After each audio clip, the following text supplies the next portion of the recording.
Once I realized that I was a people trainer and not a dog trainer, I was like, this is my job really, is teaching them how to, one, understand they have an animal in their home. Over the last 20, 30 years, dogs have changed. Now they're our sons or our daughter, you know what I mean? That they see them that way. Showing people they can still have that relationship, but having to balance it, you know what I mean, and making sure that you're seeing it as a part of the family, but understanding that's a different species.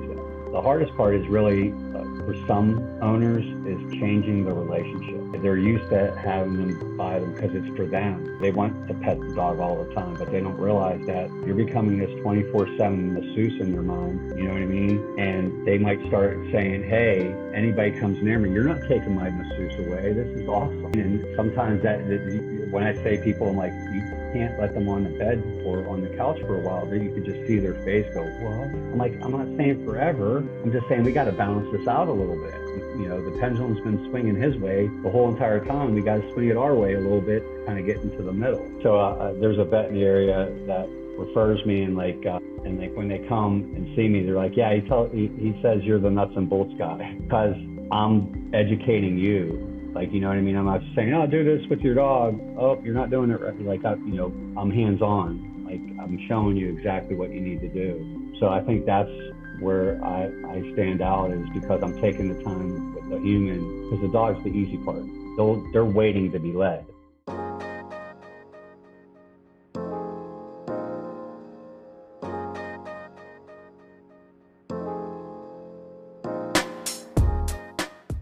Hey, everybody, and welcome. So I'm Leanne Shinton from Automation Dogs, and welcome to my podcast.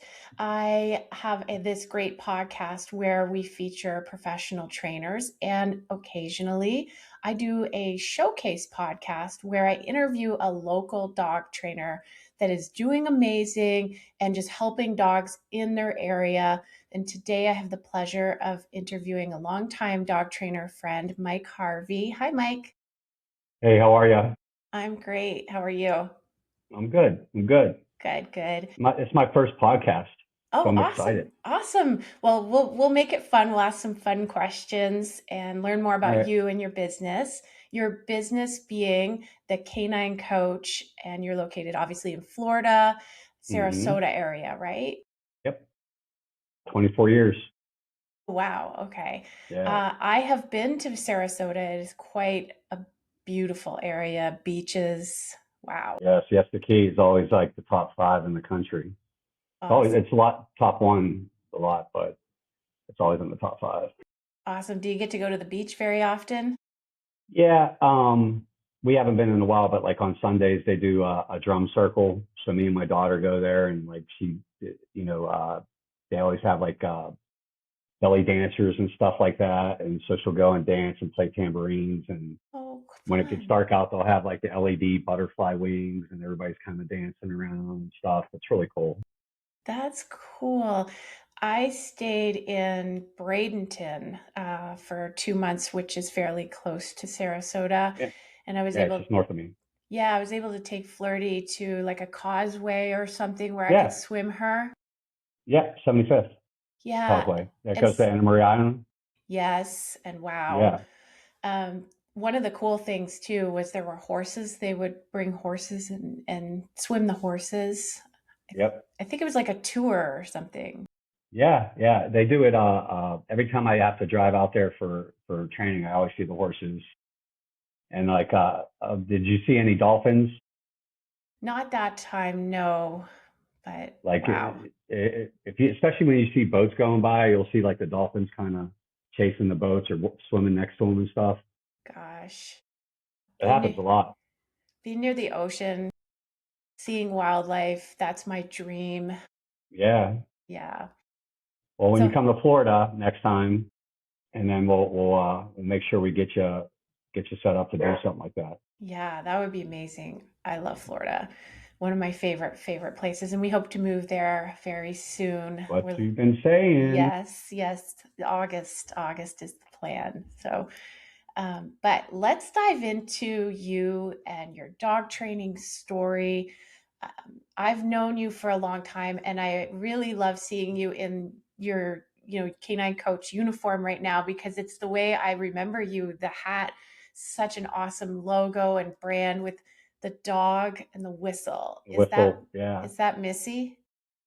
No, actually, I went to an ICP conference. It was my first one.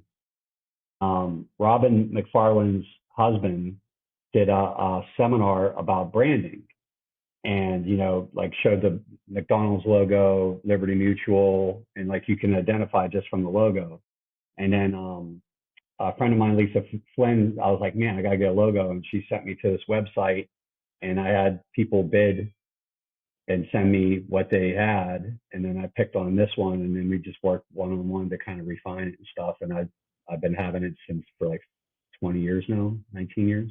Wow, it's the most perfect logo. And I thought of Missy because she Yeah, she was a very, very one in a million. special Yeah, dog. miss Yeah. that guy, miss that dog so much. Yeah. Um, I have my most perfect angel here, Flirty, and again, it's a Oh, flirty one in a now. million.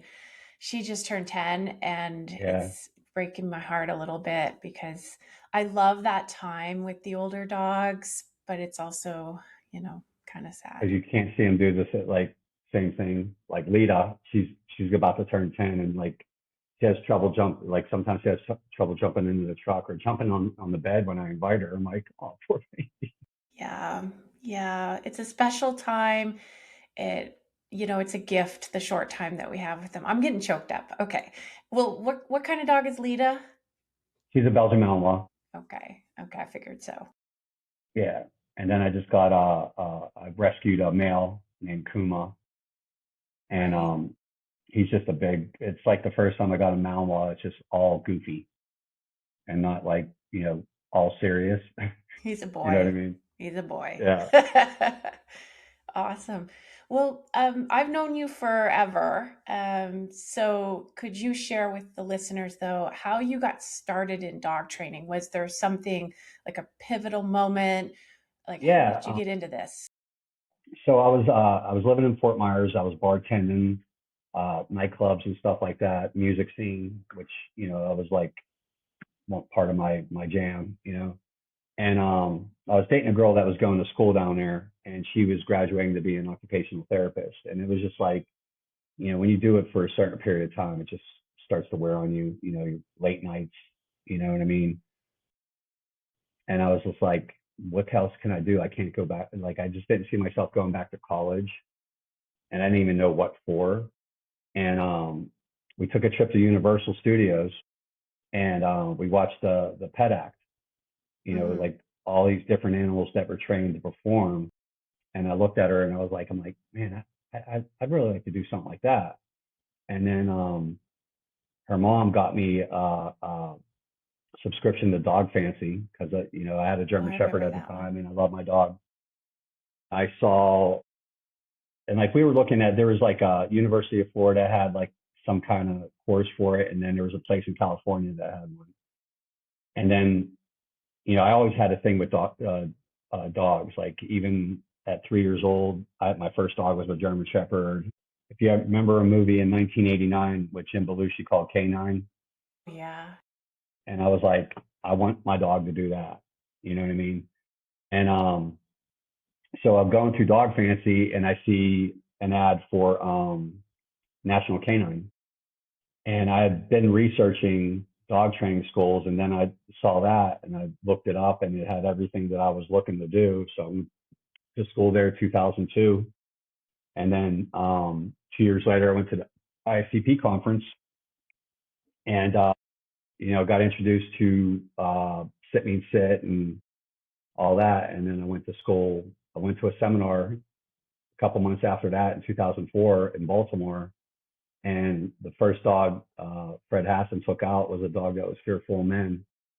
And I watched this dog freak out over me just going before the seminar started to get a bottle of water, and the dog tied the lady to the chair and pulled her over and everything.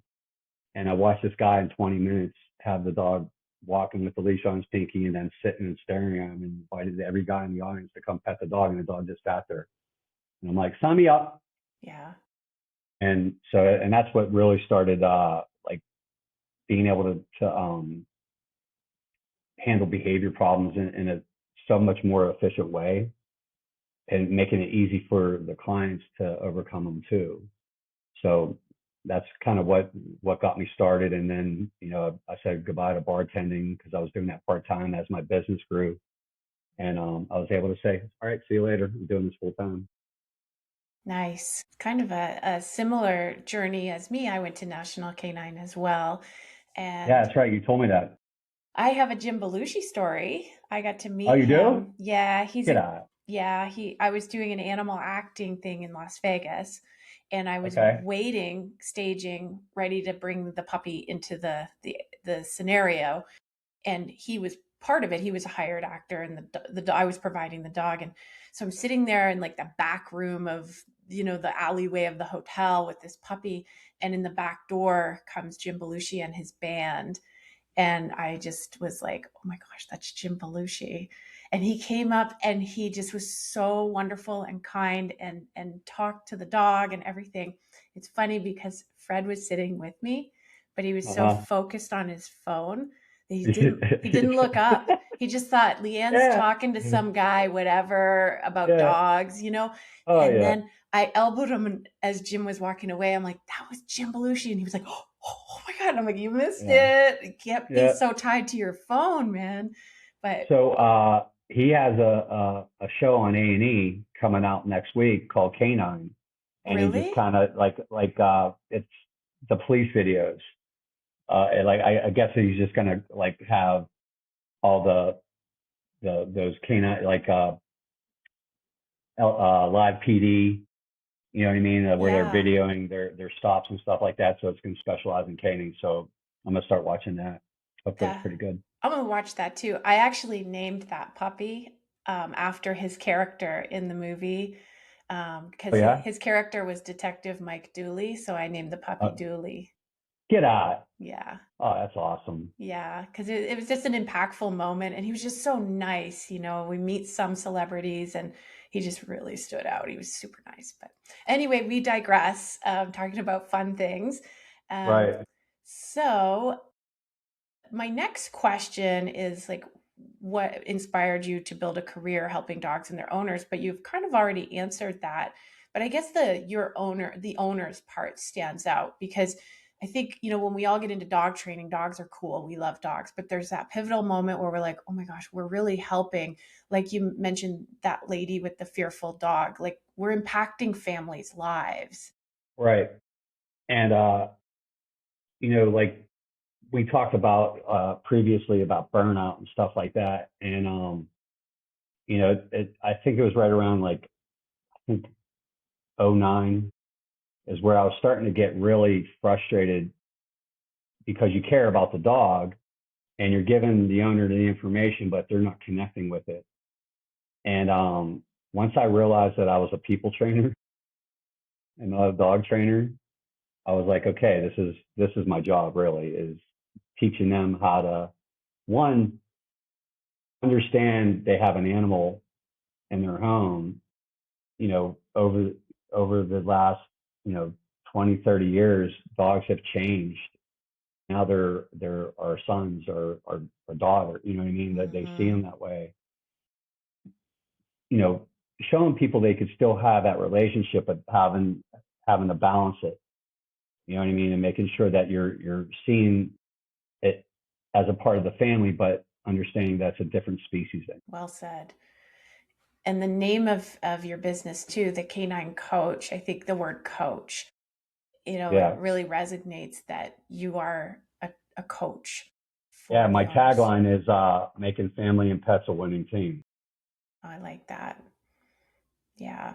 Yeah. And I get the burnout because it we see folks who just they have a life and work and kids, and then they got this dog, and they're not like us that are like dog trainer passion. They just want their dog to listen, and I totally get that.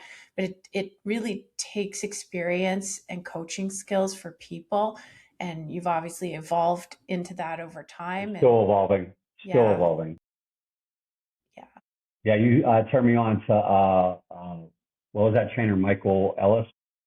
yeah, Yeah, I've been like as soon as you said that, I started looking on YouTube, and now it's flooding my feed. And like the first video I watched, it was off of Leberg Yeah. or Learberg or whatever, Learberg. and Yeah. I watched the whole thing, and I was like, wow, like I took so many things off of that. You know what I mean? And listening to his journey, like he used to be like balance training, and then he brought the food in, and there's a way that you could do both. You know, the way you explain things. Yeah, I think it's when people are looking for a dog trainer, it's good when they find someone like you who is a student for life. You're not like, I'm the best, I'm an expert. You're trying to continue evolving and learning, even at this stage where you've been dog training forever. Right. Yeah, you can't get complacent, and you can't you know, I was in my 30s when I started, and you know, when you start having success overcoming major behavior problems, it does inflate your ego. You know what I mean? Hmm. And you know, now I'm more humble toward it, but I know I still am capable of seeing the situation and know how to fix it. You know? Definitely.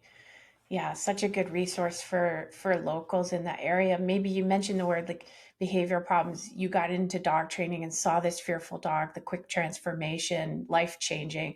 Maybe share a little bit about some clients that you've worked with, behavior problems that you commonly help with. Yeah. When you gave me that question, I was like sitting there trying to think of all the ones that I helped, and it was hard to pinpoint like what because it's been so long. But the one you just mentioned, Rosie, was a Havanese. She was 4 years old, and for like the first 3.5 years of her life, she was in a crate at a breeder's. And I've never seen a dog so fearful and hold on to it for so long. And I had to really take my time with her. I did like a lot of just sitting with her, touching her, giving her. She didn't even know how to be touched. Like as soon as you even, no matter what the pressure was, you touch, she'd lock up, right? And they're snowbirds here. So I saw her yesterday at their condo, and the fact that she got off her place and came up and was wagging her tail and Oh, like greet me, and like they're like, she really likes you. I'm like, I hope so, because I like my board and train's like 2 weeks, and I said, look, let me just keep her, and I ended up keeping her for like 5 weeks because that's what she needed. You know what I yeah. mean? She needed time. It wasn't those ones where you can just like the layers of an onion, you can't just cut it. You know what I mean? So she's still a work in progress, but like from when I started with her, and then like when I was taking her to my group classes for that month, and the people that were coming consistent, they're like, oh my God, like I can't believe that's the same dog. So those are the kind of things that really, like, this is why I do what I do, is for that. You know what I Yeah. mean? I could have 9 frustrating clients, you know what I mean? And then if I have that one like that, and have that change their life around, it's all worth it. Yeah. And I got to see Rosie. Yeah, We yeah, were in our last meeting and she was on her place while you were doing a meeting with me. And yeah, I could yeah, tell that she, it was very impactful for your life and, just yeah. getting She excited started, about the progress. she was starting to follow me around, like, hey, where are you going? You leaving me? I'm like, because usually she's like, just leave me alone. I'll sit in the corner. So Amazing. those are the things that like really make me know that I'm doing what I'm supposed to. Awesome. Awesome. So you mentioned like with Rosie's parents, you go to the condo. Maybe I know that you work at a facility as well. And so it sounds like you go to the home facility. Tell me a little bit about your programs or Yeah. about options. So I do a free consultation with everybody just so they get a chance to see how things work with me. I get a chance to meet their dog, give them my 2 cents, and then so my most popular program is I name it No Limitations, still from when I graduated Sit Mean Sit, and before it was Sit Mean Sit, it was No Limitations.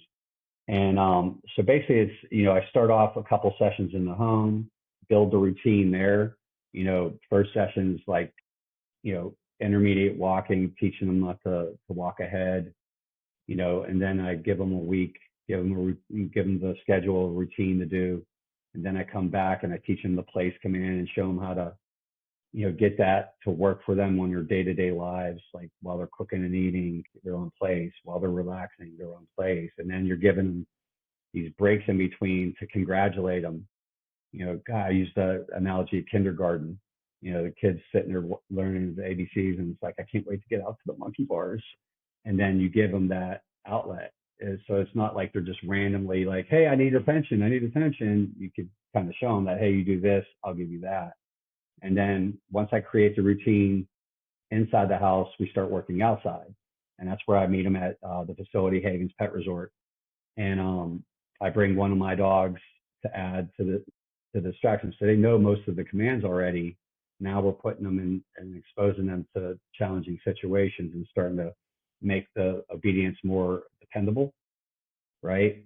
And so I do that a couple times, and then they come into group classes, and I do two at Hagen's, and I do one at a park here in Sarasota called Payne Park.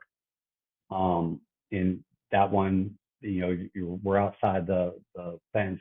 We're in a real place. There's kids, ducks walking by. There's Wow. squirrel turf wars going on.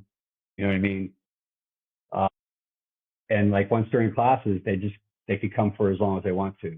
I want to make sure that I'm not saying, hey, this is your last lesson. I know you got a lot to go.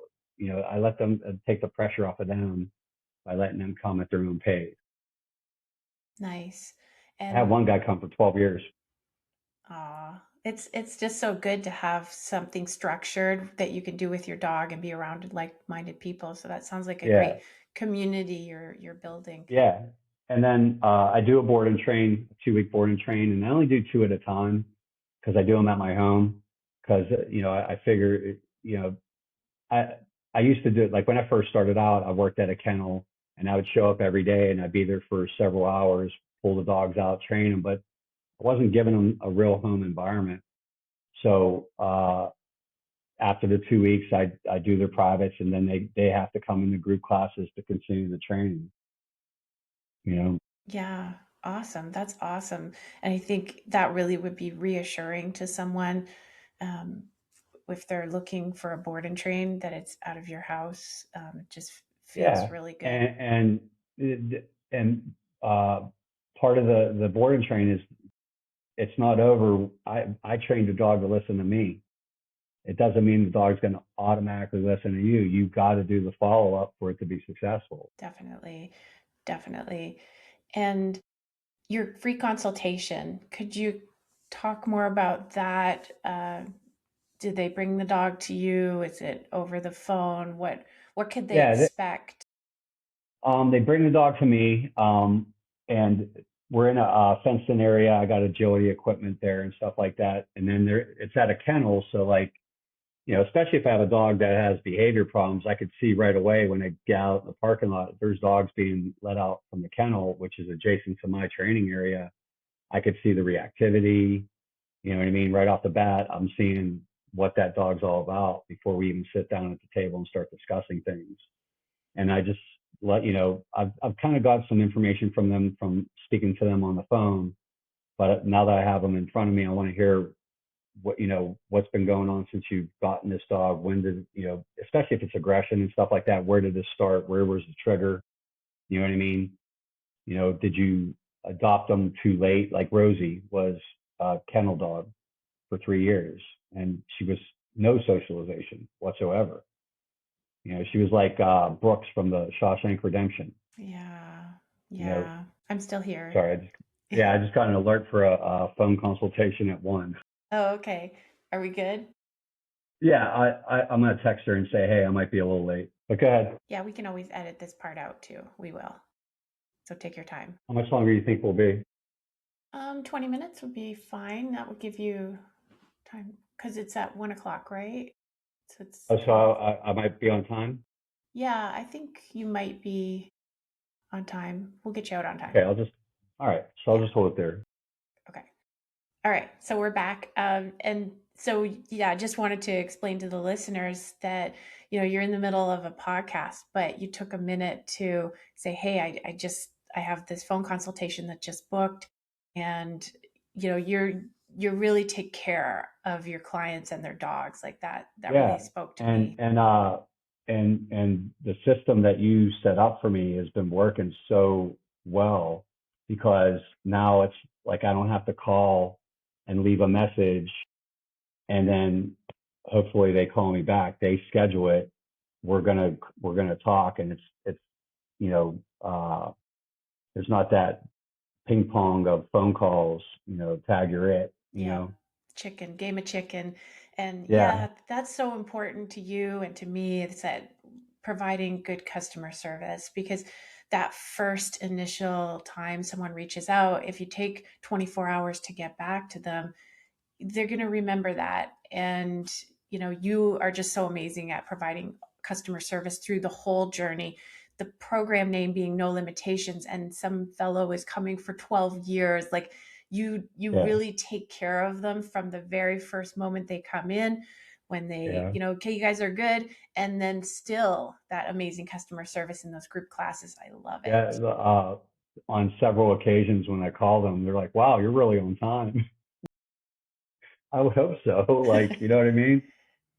It's your Yeah. time too. Yeah, awesome. But so many businesses aren't. So yeah, you're such a good resource for dog owners locally. And okay, let me look at my next question here. So I have, what's something you consistently see dog owners struggle with that you love helping them overcome? I think there's a couple parts to this, like we mentioned before, and I won't beat the drum, but getting them to understand that they have a family member, but it's a different species. But technique, you know, couple years I've really focused on getting them to getting their timing down, and I'm in Sarasota, so there's, a retirement community that, their physical skills have diminished. So how do I get them to at least apply it to the dog in an efficient way? So I do a lot of the first lesson, before we even work the dog out, I become the dog. You know what I mean? I have them tell Yeah, me what to do, and like I'll grab the end of the leash. I'm like, all right, walk me, and I'll jump in front of them, and they're like, what do you do now? Like and I started to realize, like, my the technique that we learned at sit means sit. It's the e-collar and it's pressure, right? And getting that rhythm down. And I'm like, why is it so hard for people to get to tap a button and say a word at the same time? And then I was like, maybe they've never done it before, you know? And then, you know, when you're trying to teach them the walking part of it, and they just keep on following the dog. And then I was like, maybe they've never been in a marching band and don't know what an about face is. Or, had to play basketball and walk backwards to defend. You know what I mean? yeah. And it's something that you got to kind of show them that this is part of the game, and it's a skill that you have to practice so your dog doesn't suffer your technique being confusing. Wow. Such a powerful answer. And it's making me think about competing in dog sports and how we get judged if, like, our feet move at the wrong time, we lose the whole exercise. So interesting that you're leaning into the technicalities, the movements, and that is Mm-hmm. something we get judged for in dog sports as well. Like if I move my arm wrong, stuff like that. So it's interesting, the Yeah. correlation that you're talking about, and we have to train for it. And I've many times practiced. I walk up to the line, I pretend to throw the toy. My dog isn't even in the picture, but I need to make sure I don't lose half a point because I moved wrong. Did something wrong. Yeah, Yeah, absolutely. yeah. It's very powerful information, and it's really important people lean into that. Well, it goes back to, it took me 10 years to realize I was a people trainer, you Yeah. know? Yeah. Just like, I guess, if you're at the gym or you're playing guitar, there's a Yeah, technique to all of it, and practicing exactly. on you, practicing. Repetition, repetition, repetition. Yeah, practicing on you is valuable because then they're not making that mistake, which is natural to make those mistakes, but they're Right. not Or always. getting rid of the mistakes before You get the dog they in the even picture. start working with the dog. Yeah, Yeah. great. Um, awesome. So, my next question is, what do you think sets a great training experience apart from the average? And I was also thinking this question could be like, what sets you apart from the average trainer? And before you even say, I've already kind of covered one, and it's your amazing customer service and your passion for taking care of people. Yeah.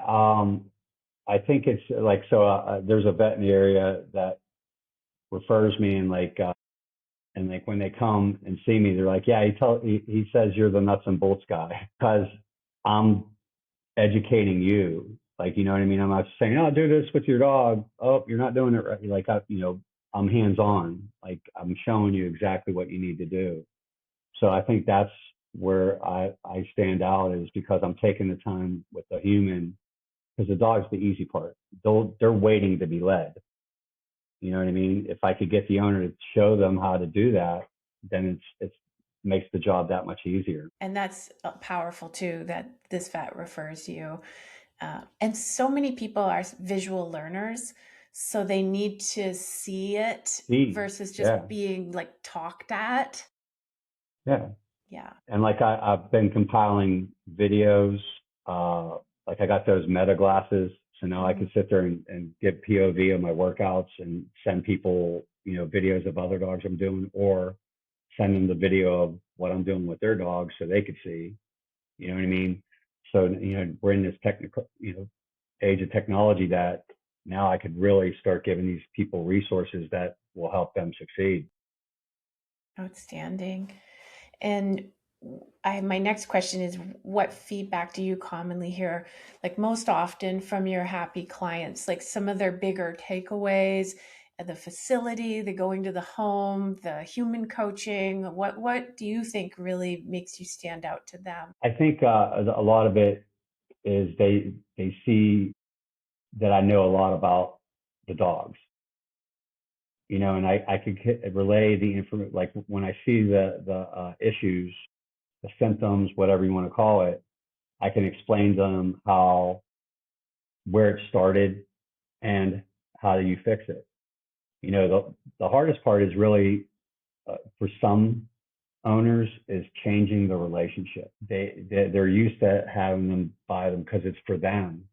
They want to pet the dog all the time, but they don't realize that you're becoming this 24/7 masseuse in their mind. You know what I mean? And they might start saying, hey, anybody comes near me, you're not taking my masseuse away. This is awesome. You know what I mean? And sometimes when I say people, I'm like, you can't let them on the bed or on the couch for a while. There, you could just see their face go, what? I'm like, I'm not saying forever. I'm just saying we got to balance this out a little bit. The pendulum's been swinging his way the whole entire time. We got to swing it our way a little bit to kind of get into the middle. Well said. Very powerful. And I like that, the end result, yeah, you're going to go back to that, but with more balance. Love it. Yeah. Now, if someone's out there and they're looking for a dog trainer, there's a lot of dog trainers that are social media trainers, and they aren't really Yeah. putting their all into learning how to train the dogs. They're putting more into their videos and their content. So, for looking for advice for someone looking for a dog trainer, what would be some advice to help them navigate that? Well, when you're talking to them, that like I get a lot of phone conversations where they've talked to other trainers and they immediately say, "You sound like you know what you're talking about." You know what I mean? So, and like there's trainers that just strictly do board and train, and I get a lot of those clients to me because yeah, they've done the board and train, but they didn't do anything after the fact. And if you are searching for it and that's all they offer, okay, that's fine if that's your only option, but make sure they're going to give you the things you need after the boarding training. You know what I mean? Um, obviously look at the referrals, you know what I mean? Stuff like that. Um, do they bring a dog to the consultation? Let me see your dog. Because if they're not bringing a dog to the consultation and showing you what you could do, what they can do, how you got to kind of show them, prove it in some form or fashion. You know what I mean? Yes, excellent advice. I got people I've been doing in my area longer than 24 years, but it doesn't. Yeah, that you got experience, but or is your experience doing it the right way? Yes. Yes, and that's good advice too, to check the reviews as well. So my next question is, what's one misconception dog owners often have before starting training? Might be a tough one. That they're going to be the one involved more than anything. That the owner's going to be, oh, Yeah, they don't realize how involved that they got to be. Yeah. You know what I mean? Yeah. Yes. And like you mentioned it before, like they got jobs, they got kids, and you got to find a way to show them, like, even like I tell, like, my one program, like, practice 3 to 5 times a day, 10, 15 minutes. They might get 1 or 2, but I gotta say, hey, that 1 or 2 can go a long way. Just try to fit it in there. Don't worry about 10, 15 minutes. Do 5. But if you keep it prevalent every day, it'll stick. If you're only doing it 5, 10 minutes every other day, you're not gaining anything. The dog's not gaining anything. You got to build upon each session. So I think, make sure they're setting the time to be successful with the training. Yes. Yes. Great advice. Almost so it becomes a habit. It becomes a lifestyle. Habit. Yeah. That's the key, because they come to you, and what's their biggest habit is the leash. That's the way they're controlling them. So getting them to, like, not use the leash so much, use their body. You got to get rid of their bad habits and create new ones. And that's hard to do when, like we were talking about the system, the AI thing, like I used to be a techie. I learned how to make music videos for bands and stuff like that. That was 10, 15 years ago. And now I'm learning something new, and I'm like, what is this? That's pretty cool, making music videos for bands. And you play, like, lead guitar? No, I play around. I just play to have fun. Like, a lot of my friends are musicians, so if we're hanging out, we'll pull them out and, like, do a little jam session, which is just that's all I need, is that participate a little bit. And then, just to get off the dogs for a second, if just to ask some kind of lightning round fun questions. If you could be in any band, what band would that be? Well, my favorite band is Candlebox, so I would have to say that. But I like really hard rock too, and there's a band called Seven Dust, and they're the metal you can dance to. Okay. And if you ever see them live, you're just like, oh my God. And they're just like, all of them are just like moving around. And like, I think that would be a cool band to play in, because it's just so much energy. Well, that's fun. Yeah. Candlebox is like that too, but that sounds super fun. And all right, so back to the dogs. That was quite interesting, though. What exciting things are coming up in your business? What are you working on? Working on my AI conversion system. I'm starting to get, like we were talking earlier, like getting a media system.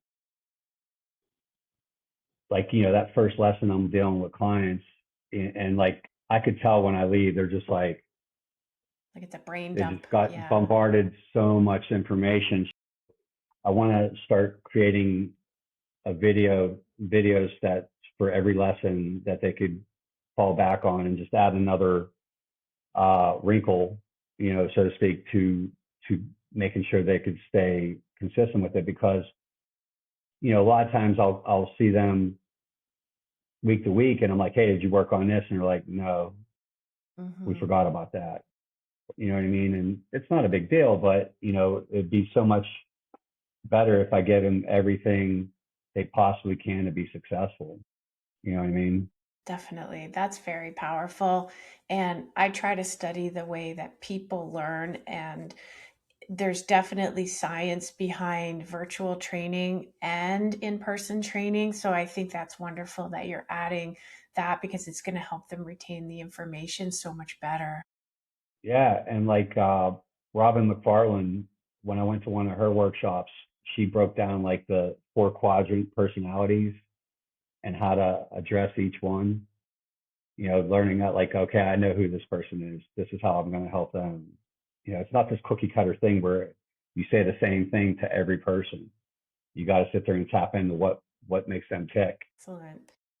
So, just to shift a little bit to your personal dogs, could you share a little bit about more about your own dogs, maybe starting with Missy? All right, so Missy, I got from what's that guy's name in New York? A Waleed. Wally. Yeah. So Missy was Nero's Oh, pick of the litter. Fred picked her and then sent her to Wally. And when I when I started working with all you guys, I had a German Shepherd named Neo, and he was on point. But when I got around everybody that had a Malinois, it made him look like he was aw. kind of slow. You know what I mean? And so I started looking for a Malinois, and everybody said go to Waleed, and he was sending me videos of males. He he's like, "Are you interested in a female?" And I'm like, "What do you got?" He's like, "Well, I have a Nero pup," and I had met Nero a couple times, and I was like, "I don't know, man. I'm 5 years into this. I don't know if I can handle a dog like Nero." And he's like, "She's nothing like him. She's actually really good." He's like, "I'll give her to you if you let me get a litter out of her." And I'm like, "Okay." So shipped her from New York, and that dog became one in a million. Yeah. Like she just knew what I was doing.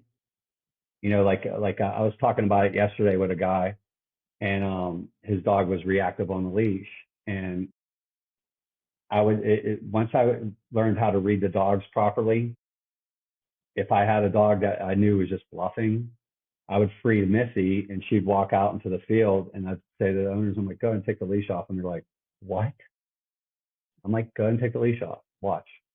And the dog, as soon as the leash came off, dog, rah, rah, rah. And then my dog would watch come, Missy would watch him come, and she'd just turn her head and go like this, and the dog would go and didn't know what to do. And then she would just sit there and stay still and let him sniff them. And then she'd slowly turn around and sniff down, and they might freak out. And she's like, settle down, Wow. good.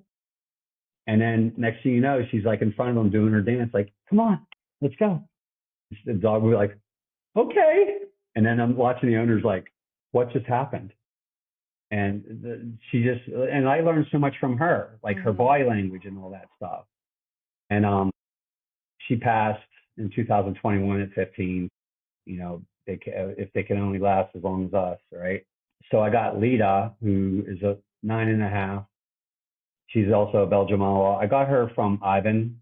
Wow. Uh, paid $2,500, and like he has a system where he picks the dog for you. You tell him what you want, and I was like, well, I gave him the traits of Missy, so she's dog indifferent. So what I mean by that is she looks at dogs. She's like, yeah, you don't have those things called thumbs, so you can't throw this for me. Get out of my face. Where's a human at? You know what I mean? Yep. So, so I don't have a dog that interacts with dogs like Missy did. So now I have Kuma, who's a 15-month-old male Malinois, and as soon as I met him, I saw how goofy he was, and like I have a Great Dane here that has issues with dogs, and as soon as I brought him out, he was like, come on," and she's like, okay. So now I got another dog that like can get these dogs out of their shell and kind of be goofy and not serious, and that's my pack now. That's nice. I totally get that because I have Flirty and she's helped me raise so many of my clients where they become like family and she helps train them. I love that. And not many trainers have that type of dog. It's a Yeah, gift to us and it's a gift yeah, to our clients. exactly. Yeah, I Awesome. used to have. Do you remember Oliver the Papillon that I would have on my shoulder. Yes. Yeah, I had a female for a while, and she passed away shortly after Missy did. And she was Oliver was really cool. Uh, Dora was like Lita. She's like, just throw the ball. I don't care. That's cute. So now I'm just I was sticking to one dog for a while, and then I was just like, I really need to get another dog that has that, be able to be social and kind of want to play and not, the Great Dane would start protesting a little bit and he'd back off. He's like, all right, chill. So, And he kept on going up to her, and next thing you know, she stopped doing it and was like starting to play with him. that's awesome. That's awesome. So you mentioned Papillon. You definitely love Malinois. What's your favorite breed outside of a Malinois? Because I'm sure it's probably a Malinois. Definitely, I love the Malinois. Like I love golden retrievers. Mm. I like those personalities, the sweet personalities. Little dogs, I like the Papillons, the Pomeranians, because they got that spunk to them. You know what I mean? They're like when I met Oliver, I was like, "You're Missy in a 5 pound body." Wow. You know what I mean? Yeah. Real athletic. Was like, "I'll do it. Tell me what to do. I'll do it." You know? Awesome. And just one last question, because I know you've got a client to get to. Yeah. If you weren't, you mentioned bartending and then into dog training, which has become your lifelong career. If by chance you weren't dog training, had a totally different life, what do you think you'd be doing? I've probably something in music. Oh, yeah, that makes sense. Like when I was going through that burnout phase and I was doing those music videos, I was actually going to pursue that as a career and kind of wean the dog training out. And then found out I was going to have a baby, and kind of was like, oh, let's stick to the dog training and just figure out how to make this work. And that's when I told you about the burnout and the 4 agreements thing that we were talking about, and it kind of put things into perspective for me. You know, Yeah. And I appreciate you suggesting that book. I started reading it. It's outstanding. And I'm going to have you on my podcast again so that we can talk about burnout, which, it's not just dog training, it's the running the business part. Like you've got a lot on your shoulders to take care of a lot of yeah, clients and your business. So totally get that. And I'm really excited to have you on the podcast to discuss that in more mm, detailed, how you overcame yeah, it. yeah, absolutely. I'm excited. Like I told you, I've been thinking about that, doing it for some, IACP or something like that.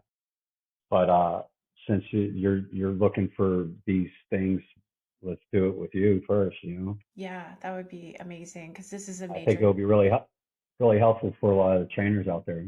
Definitely, definitely. Awesome. Well, I want to let you get to that next client. Our conversation has been super fun. And is there anything else you'd like to add today? Like you know,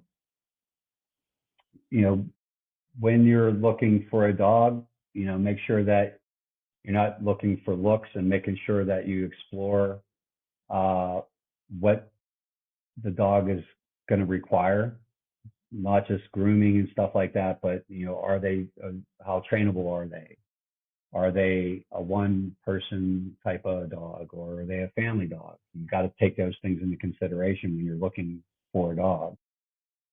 Kind of like what you said when you gave Ivan, you were looking for a dog, you provided him with like a checklist of, qualities that you were looking for, which stemmed from Missy. So that's such good advice. Like have a checklist and be picky. Yeah. Yeah. So Don't go for the sad face, yeah. right away.